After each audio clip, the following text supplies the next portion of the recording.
थांबा जरा, आज काही नॉर्मल नाही होणार आहे. आज बनवणार आहे एकदम स्पेशल देसी चटणी, फुल महाराष्ट्र स्टाईल.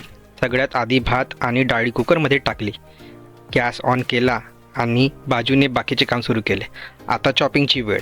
कांदा, टोमॅटो आणि मिरची सगळे फ्रेश घेतले. थोडा झटपट कापले कारण भूक आधीच लागलेली. कांदा सोलून माझ्या स्पेशल मशीनमध्ये फिरवला. कमी वेळात काम पूर्ण. स्मार्ट काम भावा. आता पॅन गॅसवर ठेवला. तेल गरम झाले. जिरे आणि मोहरी टाकली. चटक आवाज आला म्हणजे चव तयार व्हायला सुरुवात झाली. आता लसूण टाकला, मग कांदा घातला आणि थोडा वेळ परतला. त्यानंतर टोमॅटो टाकून मसाला एकदम मस्त झाला. आता खरी मजा. हळद, तिखट, मीठ चवीनुसार घातले व त्यामध्ये आंबट, तिखट, गोड असा स्वाद येण्याकरता आपण त्याच्यामध्ये थोडंसे साखरेचा फ्लेवर पण दिलं भावांनो. यानंतर आपली चटणी लवकरच तयार होणार आहे. थोडासा वेळ लावून थोडा वेळ गॅसवर ठेवले आणि बघा आपली स्पेशल चटणी रेडी. रंग मस्त आणि सुगंध तर एकदम जबरदस्त. आता प्लेटमध्ये डाळ, भात आणि चटणी वाढली.